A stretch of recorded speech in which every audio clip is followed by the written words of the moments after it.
Olá, pessoal. Tudo bem com vocês, meus queridos? Vamos lá, ajeitando. Então, vamos começar nosso encontro aqui de hoje. Estou gravando essa aula para que a gente possa depois disponibilizar para o pessoal.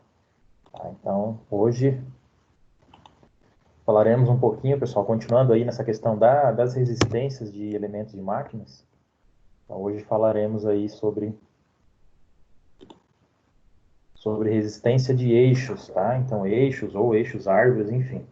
Então, a aula passada falando especificamente dos elementos de fixação, principalmente de parafusos e portas, né? E agora vamos falar dessas solicitações de esforços aí que são concentrados em eixos, tá bom? Vamos falar de eixos, falaremos de chavetas, e aí, por fim, falaremos de rolamentos. Então, relembrando lá, pessoal, já vimos isso em elementos de máquinas, né? Agora a gente está, como a gente já comentou, relacionando esses elementos de máquinas com um projeto final. E para que a gente tenha o projeto de um equipamento ou de alguma estrutura, nós temos que saber qual a resistência desses eixos, tá? desses elementos de máquina, no caso agora os eixos. Então, voltando lá, eixo é um elemento mecânico rotativo ou estacionário, de seção usualmente circular, então geralmente é uma seção circular, no qual são montados outros elementos mecânicos de transmissão, engrenagens, polias, ventiladores, rodas centradas, entre outros. Os eixos são suportados em mancais de deslizamento ou rolamento, tendo seção quase sempre mássica e variável, com rasgos de chaveta para a seção de componentes. Ou seja, geralmente eles são eixos maciços e que têm muitas vezes diferenças no seu diâmetro, ou seja, ele tem seções de uma determinada área, ou ele pode ter variações, aí muitas vezes para um mesmo eixo, tá? Então, pessoal, quando a gente fala de eixo, é inevitável falar dos elementos aí de fixação, claro, no caso, o principal aqui para eixo são as chavetas, então, a gente também tem que pensar na resistência das chavetas, e todo eixo ele tem que ser suportado, né? Ele tem que ser apoiado em algum ponto, e esses apoios são os mancais. E geralmente aí a gente vai estar utilizando mancais de rolamentos, por isso que a gente vai falar um pouquinho também na aula de hoje, ok?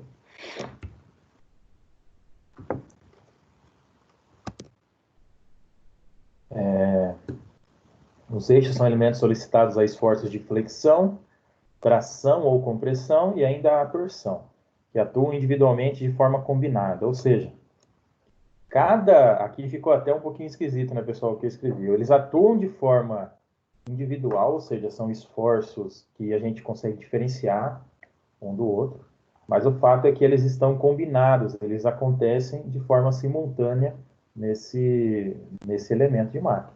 Tá? Para a segurança do sistema em que o eixo está inserido, este deve ser dimensionado para cargas estáticas, considerando ele parado, pessoal, ou em baixíssimas rotações, ou ainda as cargas dinâmicas, tá? Que é quando ele está ali na sua condição de trabalho, que geralmente é em altas rotações. E o porquê que a gente precisa diferenciar as cargas estáticas e dinâmicas? Quando trabalhamos com cargas estáticas, pessoal, inclusive foram os exercícios que a gente fez nas últimas aulas, nós analisamos as forças, né? Nós temos ali um equilíbrio de forças, na verdade. Então, nós temos forças de reação, nós temos as forças aplicadas, enfim, que vão gerar lá tração, compressão, flexão, torção, cisalhamento e assim por diante. Mas para sistemas dinâmicos, pessoal, isso acaba sendo um pouquinho diferente, tá? A forma com que esses esforços vão estar atuando, eles vão ser diferentes e vai depender muito da velocidade, se é um esforço concentrado, distribuído, se é de forma pontual desculpa, se ele é de forma constante ou de forma cíclica, enfim, se ele tem variações nessa aplicação dos esforços. Então, tudo isso vai influenciar, principalmente quando a gente está falando de esforços aí dinâmicos, tá? Na resistência dos eixos, o dimensionamento leva em conta a resistência do material com que ele foi fabricado, comparando-se as tensões que atuam no mesmo com os limites de resistência do material. E esses limites de resistência eles podem ser os estáticos ou ainda os limites de resistência dinâmicos. Então, o limite de resistência dinâmico, pessoal, vai ser diferente, tá? dos limites estáticos. Então, os limites estáticos lá, tensão máxima de torção, de tração, enfim, de flexão, isso tudo vai mudar quando a gente fala de dinâmicos. Provavelmente nós teremos valores menores, pessoal. Isso se dá por conta da ocorrência de fadiga, tá? Já comentamos o que é fadiga, pessoal, mas o fato é que a fadiga ocorre quando nós temos esforços cíclicos, tá? Então, nós temos cargas aí que são aplicadas de forma, né, alternada, ou seja, ela não é constante. Isso gera, né, interferências no material que vão fazer com que ele sofra rupturas de forma, muitas vezes, até com esforços menores do que as tensões máximas aí para os esforços que ele suporta de forma estática. Então, quando nós estamos falando de carregamento estático para eixos, pessoal, a determinação das dimensões de uma árvore é muito simples quando sujeito somente a carregamento estático, principalmente se comparado a quando se tem carregamento dinâmico. E mesmo com o carregamento dinâmico, muitas vezes é necessário se ter uma boa noção das dimensões das peças para se ter um bom começo dos problemas, e por isso faz-se antes uma análise como se o carregamento fosse estático. Ou seja, independentemente da característica de funcionamento dos eixos, primeiramente eu preciso fazer um dimensionamento estático, tá? Que vai depender de quais são os esforços que estão envolvidos ali nesse eixo, com esse eixo. No carregamento estático, a gente considera ele realmente lá aquele equilíbrio de forças, o elemento parado, e é o que a gente vinha fazendo, né, pessoal? Quando fizemos lá exercícios de tração, compressão, flexão, né, somatório de forças, enfim, tudo isso para poder decidir qual é o material ou qual é a dimensão necessária, qual é o diâmetro, por exemplo, necessário para que esse eixo resista, considerando lá muitas vezes até um fator de segurança, enfim, tá? Quando falamos em carregamentos dinâmicos, pessoal, aí a gente já considera que esse eixo estaria sujeito à fadiga. Então, qualquer eixo girante que sofre um momento de flexão e torção fixas estão sujeitos a uma reversão completa da tensão causada pelo giro da árvore. Ou seja, a própria característica de funcionamento desse eixo vai fazer com que ele tenha alternância ali no sentido de aplicação desses esforços. Então, se eu tenho muitas vezes um momento que tende a girá-lo, por exemplo, no sentido horário, em alguns momentos eu vou ter a reversão desse sentido, tá? E com essas reversões eu acabo tendo o material sendo deformado em direções inversas. Isso faz com que ele tenha ciclos de deformação e isso abrevia a vida útil dele, tá bom? Aí falando um pouquinho da fadiga, então, pessoal. A experiência mostra que uma peça submetida a uma carga cíclica, em geral, se deteriora depois de um certo tempo, sob tensões muito mais baixas do que as obtidas nos ensaios estáticos. Ou seja, pessoal, mesmo que eu nunca ultrapasse aquela carga, né, aquela tensão de escoamento, por exemplo, para um material, muitas vezes ele vai acabar rompendo, mesmo que eu nunca tenha ultrapassado ela. Ou seja, para esforços menores do que o material resiste, mas como isso aconteceu de forma cíclica, alternada, eu acabo tendo esse fadigamento do material. Isso faz com que ele sofra uma ruptura com uma carga menor do que aquela que ele suportaria, mas ele suportaria caso fosse um carregamento constante. Então, isso, pessoal, a gente caracteriza como uma fratura por fadiga, que decorre do fato de que o efeito sobre o material provocado pela ação de uma carga alternativa é diferente daquele produzido pela carga quando ela é aplicada de forma constante.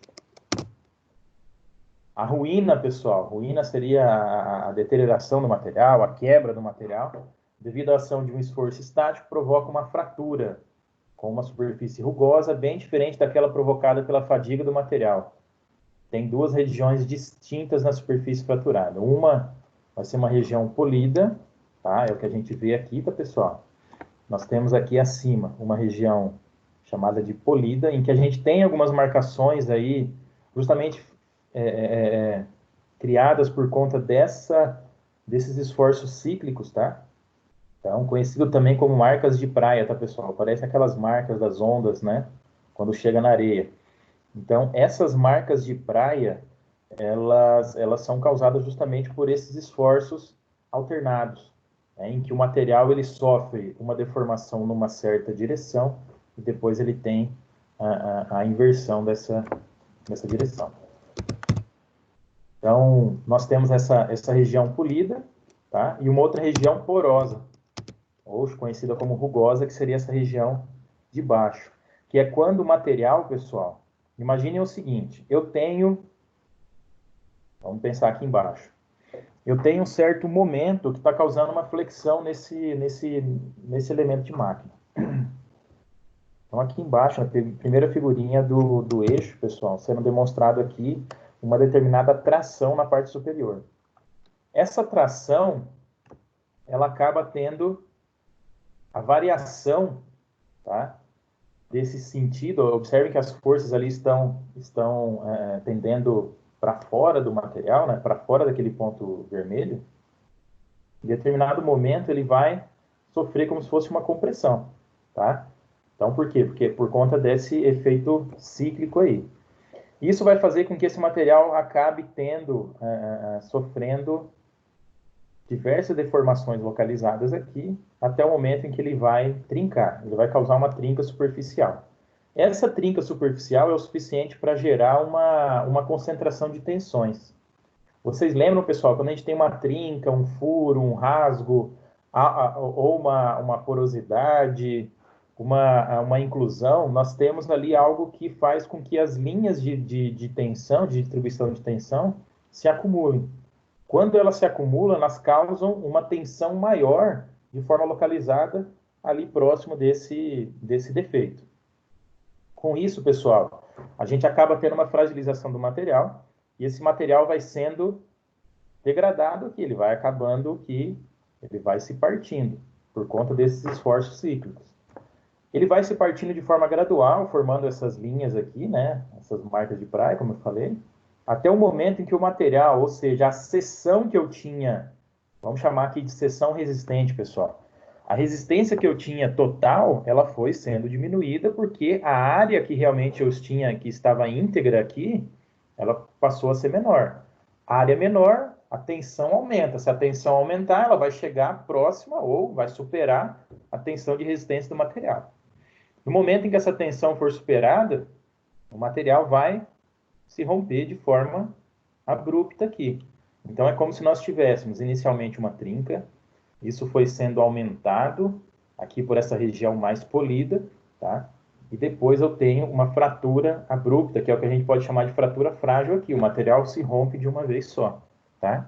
E aí essa quebra por fadiga, pessoal, ela sempre vai ter essas duas regiões bem distintas, tá? Então, peguei o material na mão, principalmente se for um eixo, peguei um eixo na mão, observei ele, ali onde eu tive a ruptura, eu posso saber se foi uma ruptura frágil, que eu teria essa demonstração de rugosidade em toda a seção, ou eu posso ter a seção dividida em duas partes distintas, aqui entre A e B, tá?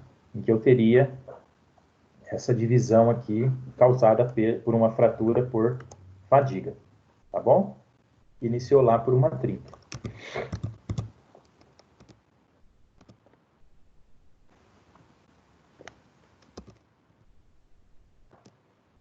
Sobre o carregamento alternado, uma pequena trinca, em geral ali na superfície, onde as tensões são mais elevadas, tanto as normais devido à flexão, como as tangenciais devido à torção, provocam uma concentração de tensões no entorno da fenda. Como a carga se alterna, invertendo o sentido da tensão, há uma propagação da fenda para o interior da peça, ou seja, é como se essa trinca fosse aumentando, né, pessoal? É como se eu fosse cortando a peça. Isso faz com que seja diminuída a área da parte ainda íntegra da seção, ou seja, a peça ela estava ali ela tinha um determinado diâmetro que resistia às tensões envolvidas ali com o carregamento. A partir do momento que essa seção começou a ser diminuída, é como se eu tivesse um eixo menor, né, pessoal? É como se eu tivesse um eixo menos resistente, porque ele é menos, né, ele tem um diâmetro menor. E aí, como eu diminuir essa área, eu vou acabar chegar no momento em que a tensão ali vai ser tão alta no material que ele vai se romper. E esse fenômeno é responsável por mais da metade das quebras dos eixos das máquinas e ferramentas. Ó, que dado interessante, pessoal. Mais da metade das quebras que ocorrem em equipamentos industriais por aí são causadas por fratura por fadiga. Ou seja, é um fenômeno que a gente tem que considerar, é um fenômeno importantíssimo na hora de realizar um projeto, tá?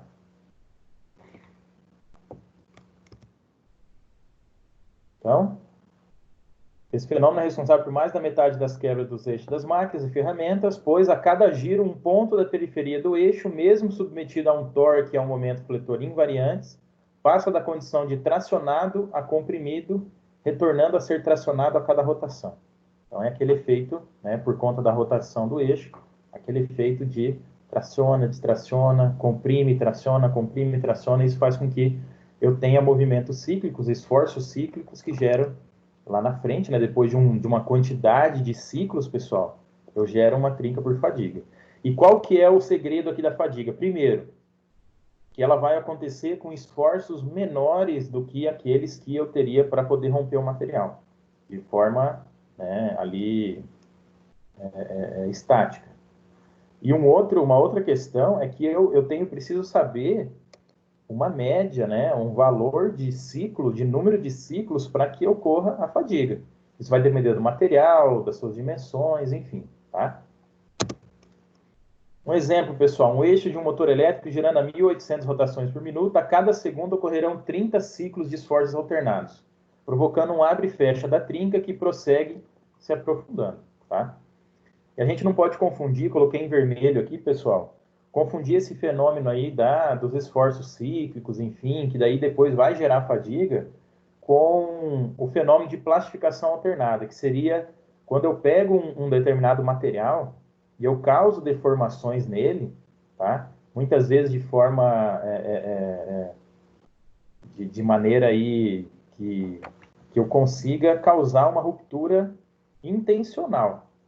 Tá? Então, um arame lá, por exemplo, em que eu quero causar uma ruptura nele, se eu causar uma deformação plástica, depois inverter a direção, eu acabo tendo depois uma ruptura frágil, uma fratura frágil.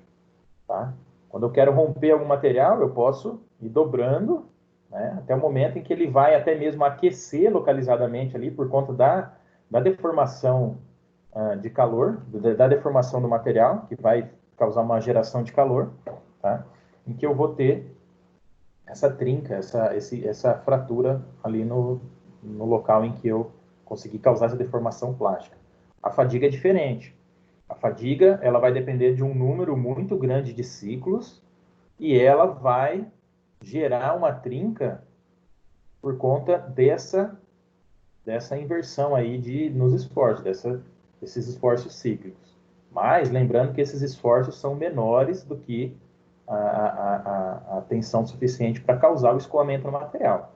Já aqui na plastificação alternada, como está dizendo aqui, é uma plastificação, então eu estou causando uma deformação plástica, tá? É diferente da fadiga.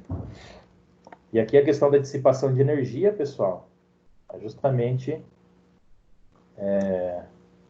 por conta dessa deformação plástica que a energia do material está sendo dissipada em forma de calor.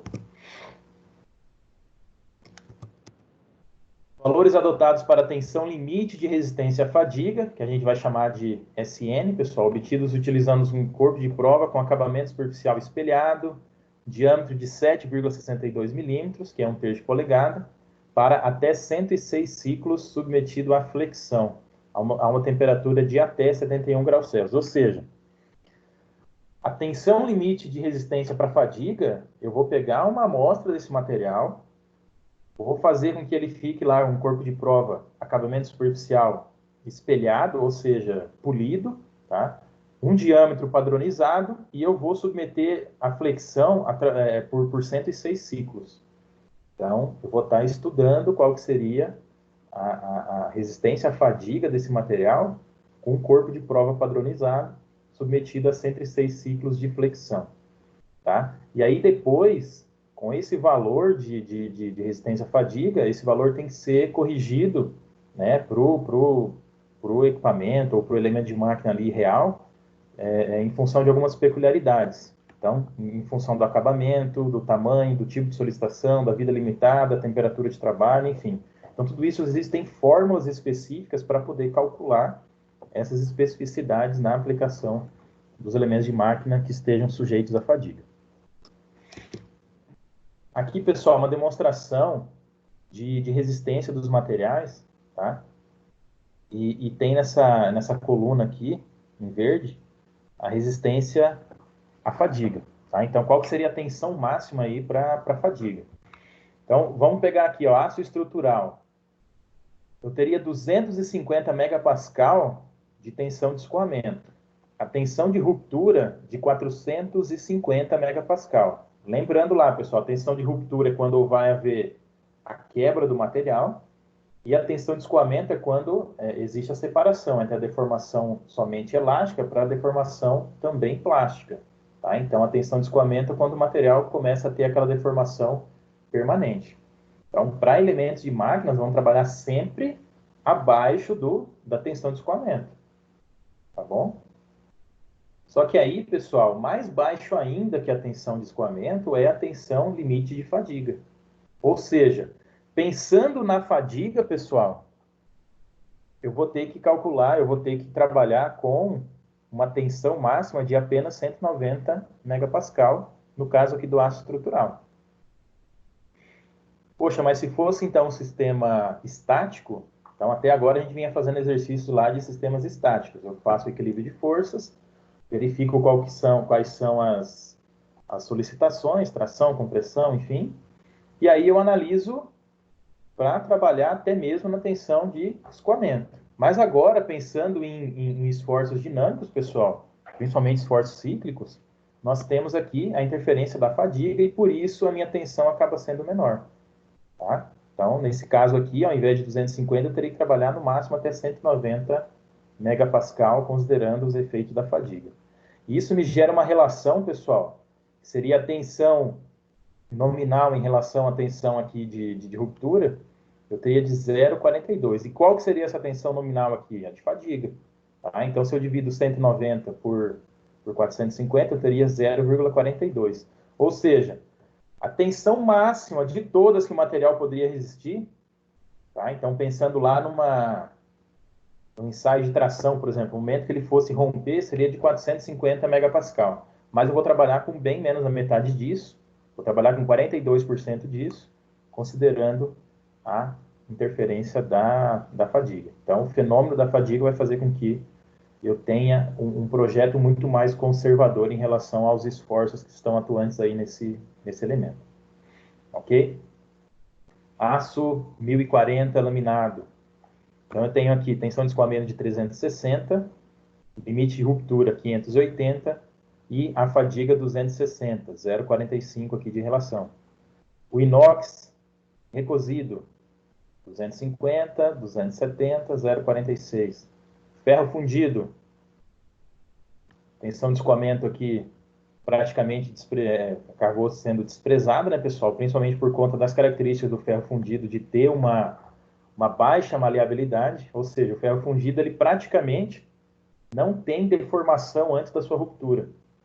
Então, o ferro fundido ele tem a tensão de escoamento praticamente a mesma da tensão de ruptura, porque a deformação dele é muito pequena, é desprezível. Tá? Então, nesse caso aqui, a tensão de ruptura é de 170, considerando-se a fadiga de 80, então nós temos aqui uma relação de 0,47. E o alumínio, pessoal, olhem a relação dele, apenas 0,28. Ou seja, eu tenho uma tensão limite de ruptura de 430, é uma tensão interessante, tá? Mas aqui, para a fadiga, ela acaba sendo bem baixa, tá bom? Então, quando eu divido aqui 120 por 430, eu tenho uma relação de apenas aí 28%, certo?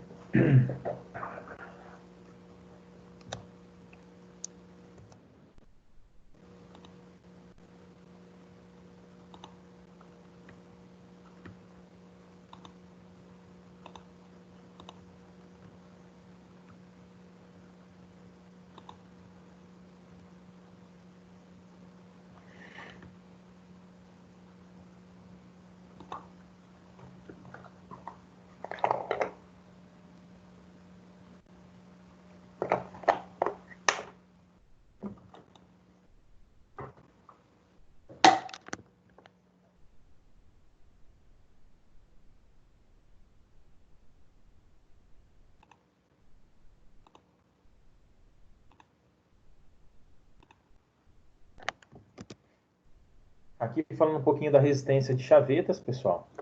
Então é o seguinte, ó, até aqui falando dos eixos. Então, os eixos, seções geralmente circulares, nós vamos fazer os cálculos para torção, flexão, tração, compressão, da mesma forma que vínhamos fazendo até então no caso de esforços para carregamentos estáticos.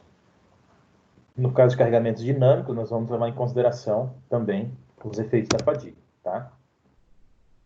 Pensando na resistência de chavetas, pessoal, as chavetas nós já comentamos que elas geralmente serão submetidas principalmente, pessoal, ao esmagamento, é claro, mas principalmente ali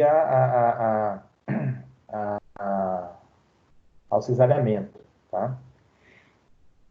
Pinos são dispositivos mecânicos usados para fixar no eixo engrenagens, polias e outros elementos de tal forma que o torque possa ser transmitido através deles. Os pinos são usados como duplo propósito de transmitir o torque e evitar o deslocamento axial do componente montado no eixo. Ou seja, além de as chavetas, ela permitia a transmissão, né, rotacional ali do eixo para essas polias, engrenagens, sempre. Os pinos, além de permitirem isso, né, a transmissão desse movimento rotacional, eles também evitam o deslocamento dessas peças em relação ao próprio eixo, ou seja, deslocamento axial. O dimensionamento da chaveta consiste em determinar o seu comprimento mínimo, que seria comprimento ali definido por L, como é o caso das chavetas planas e inclinadas, que são as mais utilizadas. Quando a chaveta acopla um eixo a uma polia, a transmissão de potência do eixo para a polia força a chaveta de forma inclinada. Esta força tende a cisalhar a seção da chaveta, ou seja, o esforço principal numa chaveta é o de cisalhamento, tá? Que é o que tende a causar um cisalhamento nela, que é rasgar a chaveta ao meio. E aí, quando falamos de eixos, pessoal, é inevitável que falemos de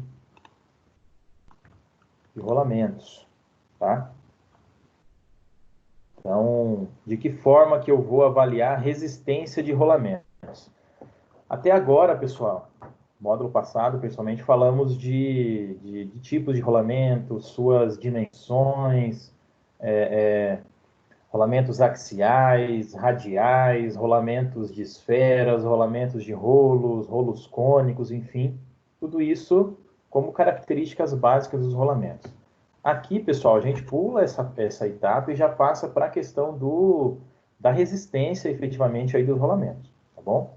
Como que eu vou calcular a vida útil do rolamento e como que isso vai ser relacionado com os esforços que ele vai estar suportando. Então, quando a gente fala em eixo, os eixos vão estar sendo apoiados em mancais. Esses mancais, se eles forem rolamentos, nós vamos utilizar esses conceitos que a gente vai estar passando aqui, tá? Então, seleção de mancais de elementos rolantes, ou seja, de rolamentos. Seleção do mancal depende da magnitude de carga estática e dinâmica aplicadas e da vida desejada até a fadiga.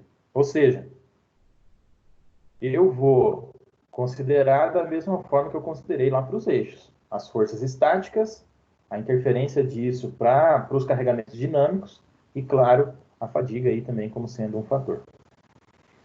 A vida à fadiga, conhecida como L, dos mancais de rolamento é inversamente proporcional à magnitude para mancais de esferas e uma potência 1/3 para mancais de rolos. Ou seja, pessoal, nós vamos utilizar essa fórmula aqui. Ou seja, a vida de um rolamento vai depender da carga, tá? Da carga dinâmica. Vou baixar aqui para a gente ver, tá? Então, da carga dinâmica dividido pela carga constante aplicada, ou seja, essa aqui seria a carga estática, SF, a carga dinâmica dividida pela carga estática multiplicado pela potência 3, e caso esse rolamento seja de esfera, tá bom? E no caso de rolamentos de rolos, a diferença é que eu tenho aqui, ao invés de 3, seria 10 terços, ou seja, seria em torno de 3,333, tá bom? Essa carga dinâmica básica, pessoal, ela é definida pelo fabricante. Então, onde que eu vou encontrar isso? Eu vou encontrar em catálogos aí dos fabricantes, tá? Então, nós vamos ter tabelas aí para poder definir isso. E essa vida, pessoal, do rolamento, ela vai ser definida em milhões de revoluções, ou seja, quantos milhões de voltas, quantos milhões de rotações ele deu aí para a sua vida útil total. Tem um outro parâmetro, pessoal, que seria o parâmetro C0, que seria a carga estática básica de classificação, que é a carga que irá produzir uma deformação total permanente na pista e no elemento rolante em qualquer ponto de contato do elemento rolante. É como se fosse a carga estática que eu aplique e que ela vai causar uma determinada deformação, que é 0,0001 multiplicado pelo diâmetro do porta-rolamento. Ou seja, é um parâmetro que foi definido como C0, que ele vai entrar em alguns cálculos. Tá bom? Aqui, pessoal, já é uma demonstração das cargas aí dos rolamentos. Tá? Então, por exemplo, aqui são rolamentos de esferas, uma carreira de esferas, em que nós temos aqui as dimensões nominais aí do rolamento. Tá? Então, diâmetro interno de 3 milímetros, externo de 10, tá? Largura de 4. Eu tenho aqui, ó, 0,54 kN de carga, capacidade de carga dinâmica. E a carga estática, seria lá o F ou C0, de 0,18. Tá? Então, esse C0 é aquela deformação causada, ou seja, um parâmetro do fabricante, tá bom? De 0,18. E a carga dinâmica, pessoal, observe que ela é maior. Tá? Por que ela é maior? Porque quando o elemento está girando, né, eu não tenho a mesma deformação, porque não está sendo um esforço localizado. Tá? Carga limite de fadiga em kN, 0,007, ou seja, bem menor ainda, né, pessoal? Da mesma forma que acontecia lá com os eixos. Aqui, a rotação em RPM, tá? Então, 130 mil rotações por minuto seria a velocidade de referência, tá? E a velocidade limite para trabalho, 80 mil rotações por minuto. A massa desse rolamento, tá? Em quilos. E aqui o código dele.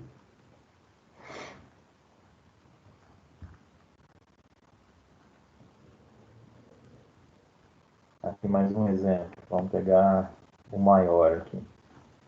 Então, 15 milímetros de diâmetro interno, 28 milímetros de diâmetro externo, 7 milímetros de largura, a carga de 4,36 kN, C0 de 2,24, carga estática, e limite para fadiga de 0,095, 56 mil seria aqui a rotação de ensaio, e aqui a metade disso como a velocidade limite.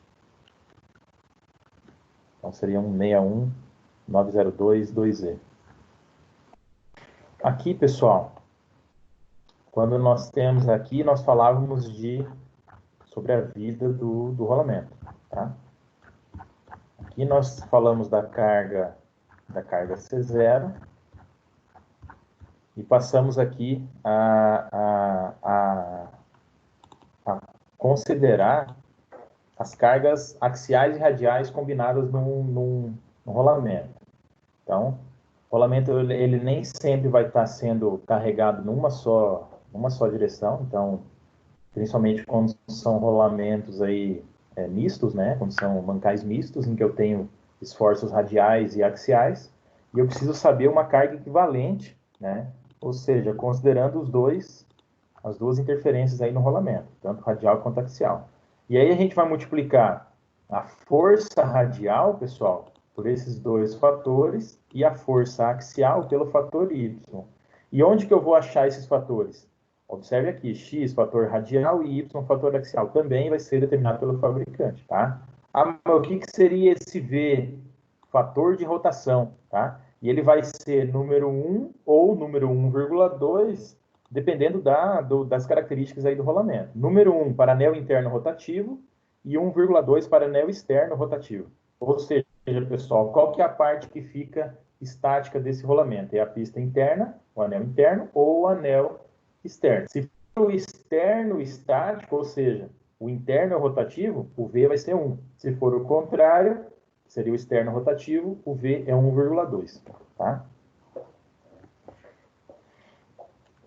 E aí, eu posso aplicar aqui novamente na fórmula, só que agora, pessoal, utilizando, ao invés daquela carga F que a gente tinha lá em cima, que era somente num sentido, né? Ó, lembra que era C sobre F elevado ao cubo? Vai ser sobre P. Por quê? Porque agora não tem uma carga que está sendo aplicada unicamente ali numa direção. Eu tenho uma carga combinada. E essa carga combinada, ao invés de F, ela passa a ser chamada de P. Tá?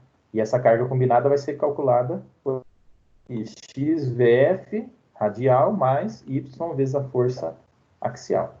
E aí, quando eu descubro esse valor de P, utilizando os dados aqui do rolamento e até mesmo do fabricante em relação a XY, eu coloco, jogo aqui e consigo descobrir qual que é a vida útil desse rolamento, lembrando que é em milhões de revoluções, tá? Tanto para esferas quanto para rolos.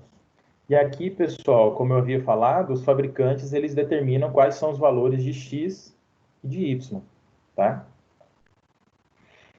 Então, rolamento de esfera, x1, y0, tá? Se ele for de contato radial, então se ele é rolamento de esfera simples, ou seja, ele não, geralmente rolamentos de esfera simples não vão suportar esforços axiais, o que vai acontecer com o y? Ele vai ser zero. E por que ele vai ser zero? Porque aqui, ó, é a força axial. Então, eu multiplicaria a força axial por zero. O meu fator y seria zero, fazendo com que eu não pudesse resistir nenhuma força axial. A gente volta lá nas nossas aulas de elementos de máquinas, pessoal.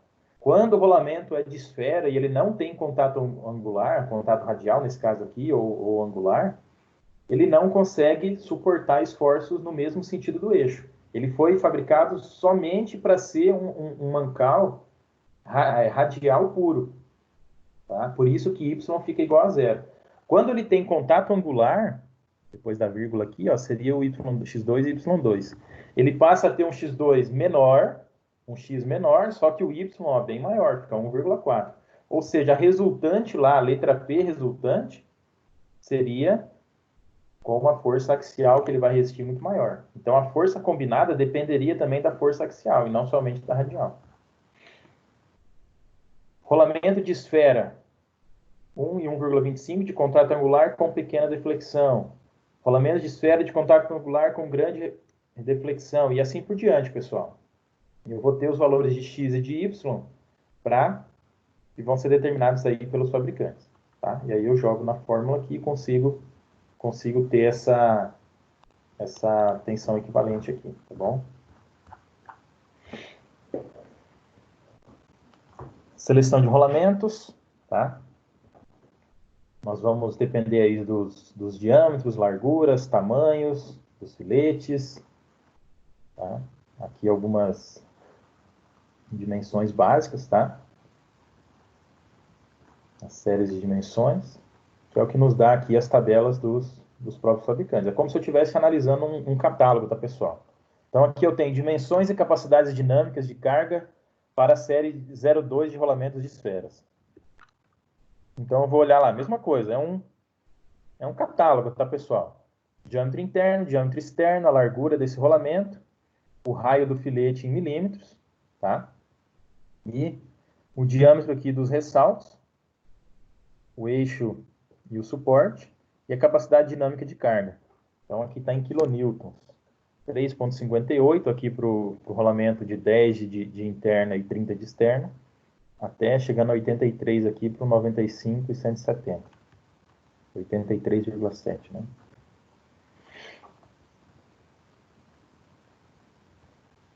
Aqui a demonstração dos diâmetros de ressaltos, tá? Que é a parte do eixo em que vai estar atuando né, sendo como encostos ali do rolamento. Tá? Isso vai também definir a capacidade de carga do rolamento. Aqui mais uma tabela, séries 2 e 3, agora para rolos. Tá? O que a gente observa aqui, pessoal? Em que eu tive um aumento, né, aqui entre o 10 e 30, ó, 3, E aqui eu já tenho esforços muito maiores. Né? E por que isso, pessoal? Lembra que os rolamentos de rolos, eles suportam esforços muito maiores por conta da característica geométrica deles, em que eles conseguem distribuir melhor os esforços ali, diminuindo a tensão no material. Tá? Então, aqui algumas recomendações, pessoal, aqui de rolamentos ou as previsões aqui de duração, vida útil, agora medida em horas, tá? Então, não estamos falando aqui em milhões de revoluções, mas a quantidade a vida útil dele em horas, tá? Então, aqui, ó, vida em 1000 horas. Então, instrumentos e aparelhos de pouco uso. Os rolamentos deveriam ter, pessoal, como um parâmetro básico de projeto, até 0,5 multiplicado por 1000 horas. Então, até 500 horas. Tá? Instrumentos e aparelhos de pouco uso. Motor de avião, entre 0,5 a 2.000 horas, ou seja, entre 500 horas e 2.000 horas. Máquinas para operação curta ou intermitente, onde a interrupção do serviço é de pouca importância. Ou seja, a criticidade dessa máquina ela vai ser baixa. Lembra de criticidade, pessoal, lá em gestão de manutenção? Se é uma máquina que, quando ela falha, ela não tem muita importância para a minha produção, por exemplo, então eu vou considerar ela como de baixa importância e ela pode ter entre 4 a 8.000 horas, esse rolamento desse equipamento, como uma duração aí aceitável. Tá? Máquinas para serviço intermitente, onde é muito importante uma operação confiável, entre 8 e 14.000 horas. Máquinas para 8 horas de serviço diário, nem sempre utilizadas inteiramente, entre 14 e 20.000 horas. Máquinas para 8 horas de serviço diário, utilizadas inteiramente, entre 20 e 30.000 horas. Máquinas para serviço contínuo, né, ou seja, trabalho o dia todo, entre 50 e 60.000 horas. E quando trabalho o dia todo e a confiabilidade é de extrema importância, ou seja, a confiabilidade é aquela probabilidade do equipamento estar disponível no momento em que eu necessitar dele. Então, eu tenho aí entre 100.000 a 200.000 horas, que é a vida útil aceitável para esse tipo de equipamento. Tá bom? Então, fatores de aplicação de carga tem a mesma função dos fatores de segurança, devendo-se usá-los para aumentar-se a carga equivalente antes de selecionar um rolamento. Engrenamento de precisão, fator de carga de 1 a 1,1. Engrenamento comercial de 1,1 a 1,3. Rolamentos selados ordinários 1,2. Máquinas sem carga de choque de 1 a 1,2. Máquinas com carga de pequeno choque de 1,2 a 1,5 e máquinas com carga de choque médio de 1,5 a 3. Aqui a demonstração de rolamento. Esse rolamento aqui, pessoal, seria misto, né? Então ele tem rolos cônicos. Tá? Então ele suporta tanto esforços axiais como radiais. Então, seleção de rolamento de rolos cônicos suporta cargas radiais e axiais. Mesmo quando uma carga axial externa não está presente, a carga radial induzirá uma reação axial no rolamento devido à conicidade. A própria forma construtiva dele faz com que ele seja misto, tá, pessoal? Mesmo que eu não tenha um esforço axial, porque pela própria distribuição dos esforços ali, mesmo que seja somente radial, somente axial, ele vai distribuir para o outro eixo.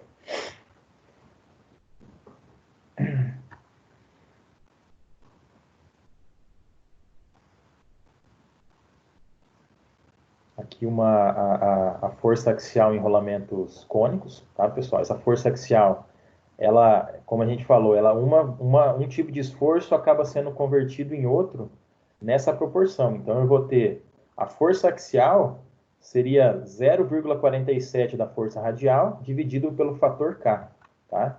E K é a razão entre as capacidades nominais, radial e axial do rolamento, que também é denominado definido aí pelo fabricante.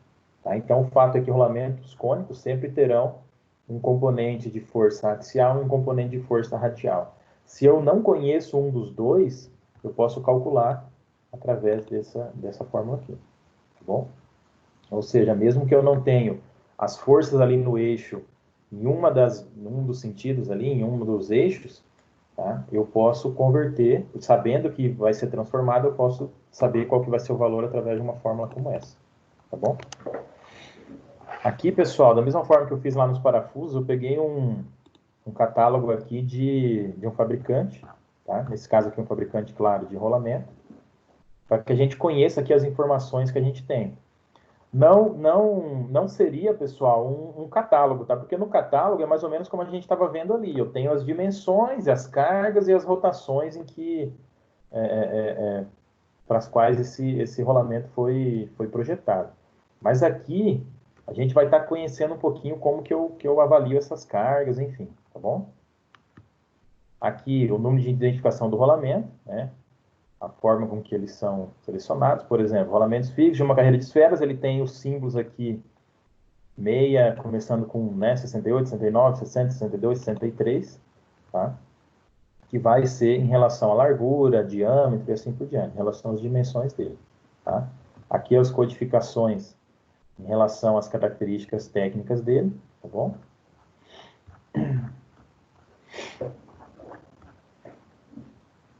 Aqui em relação ao diâmetro do furo, tá? E aqui, pessoal, a gente começa a ter algumas informações em relação às cargas, tá? As capacidades de carga e os limites de rotação. Por exemplo, rolamento 6007, diâmetro interno de 35, diâmetro externo de 62, a largura de 14. Então, eu tenho uma capacidade de carga aqui de 1.630 kg-força, tá? E 1.050 aqui no caso de esforços estáticos, tá bom? Limite de rotação de 11.000 rotações. Aqui também em relação às dimensões, né?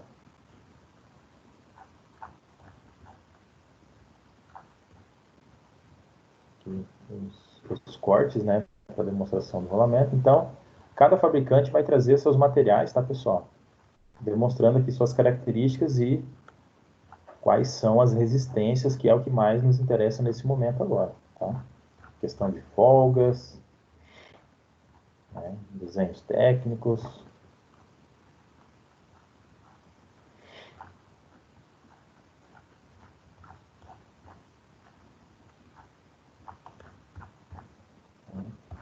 É bem rico aí, né, pessoal? Então, no momento de um projeto, a gente pode consultar, claro, as normas relativas a cada dimensionamento aí de elemento de máquina, como também os próprios fabricantes trazem informações que depois que a gente calcular, depois que souber as normas a serem seguidas, a gente vai chegar a valores nominais aí para poder utilizar cada elemento de máquina. A gente vai procurar no que tem no mercado. Aí a gente vai para esses materiais aqui de fabricantes. Isso aqui é interessante, pessoal. A direção da carga. Então, qual que seria a capacidade de carga radial para um rolamento fixo de uma carreira de esferas? É muito baixa, né? Foi considerada aqui como capacidade 1, tá? Então, isso é uma relação entre os tipos de rolamentos, tá? Principalmente em relação à diferença dos seus elementos rolantes, por o tipo de carga que eles suportam. Então, carga axial, pessoal, olha só, rolos cilíndricos, eu não teria carga axial nenhuma suportada.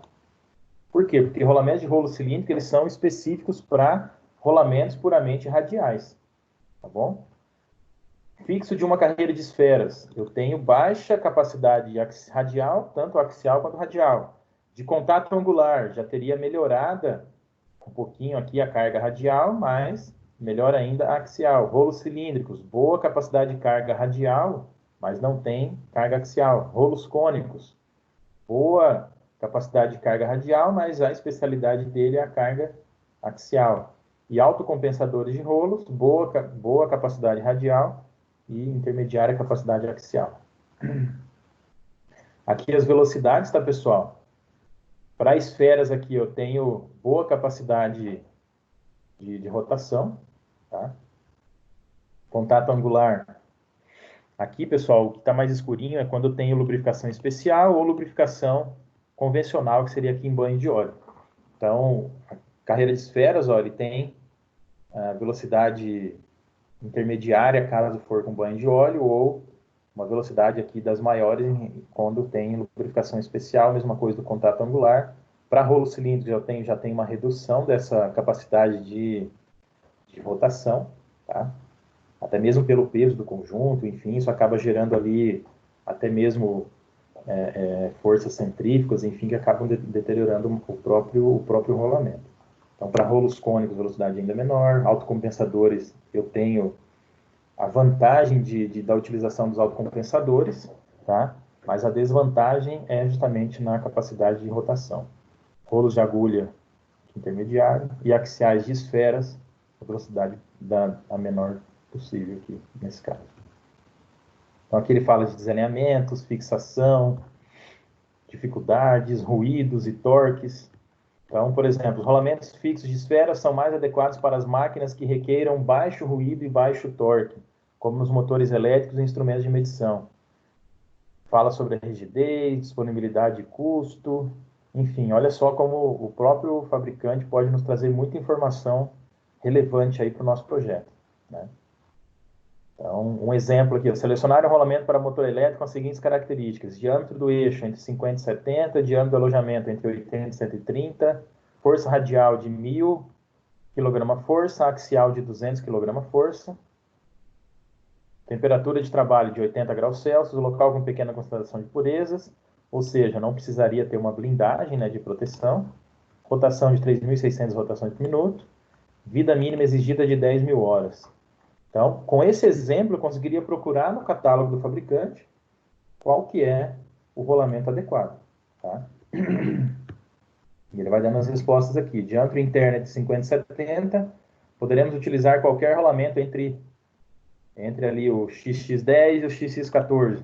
Então, só mudaria aqui os números iniciais, né? Porque 10 e 14 representam justamente essas medidas de diâmetro interno. Seria entre 50 e 70. O diâmetro externo entre 80 e 130, eu teria os números aqui que representam com os finais aqui 3, tá? E aí eu conseguiria ter esses diâmetros externos. E a largura não foi especificada. A intensidade de carga, aqui a carga radial dinâmica, é a carga radial, é a carga zero, a C0 radial, que é a carga estática, 3.900 para estática na radial e 6.300 na dinâmica. Então eu poderia selecionar algum desses rolamentos. E todos os rolamentos atenderiam às exigências do projeto quanto à capacidade de carga, lembrando que a capacidade de carga aqui foi de 1000, né? 1000 kg-força radial. Então, todos ultrapassam.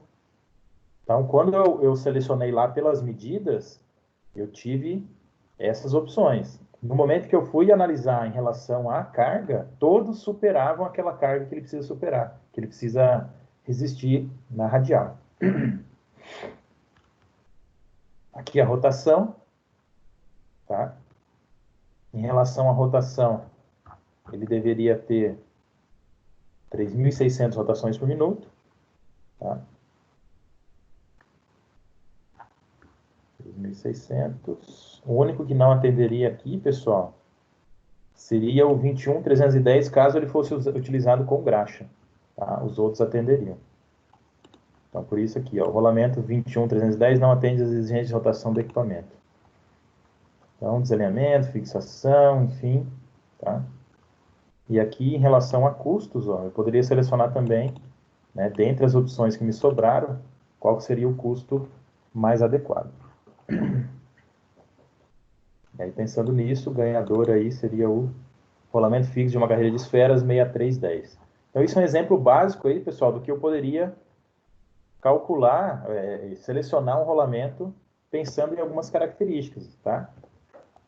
Algumas exigências mínimas aí, escolher o melhor custo-benefício. Aqui falando da vida dos rolamentos, pessoal, é o que a gente já observou, né, daquelas fórmulas do cálculo da vida do rolamento em relação ao número de revoluções que ele pode ter, tá, em milhões de revoluções. Então, quando são de esferas, C é a carga dinâmica pela carga estática, ou muitas vezes a resultante, né, da radial com a axial, multiplicada ao cubo para esferas e multiplicada 10 sobre 3 para rolos. Tá bom? E aí, para transformar essa vida em rotações né, em milhões de rotações, milhões aqui 10 a sexta, então milhões de rotações em horas, eu consigo converter dessa forma aqui. Tá? O fabricante que já trouxe a fórmula também para conversão em horas. Ok? Pessoal, hoje o nosso bate-papo seria isso. Eu agradeço a atenção. Eu vou estar mandando a aula para vocês, ok? Obrigado, um abraço.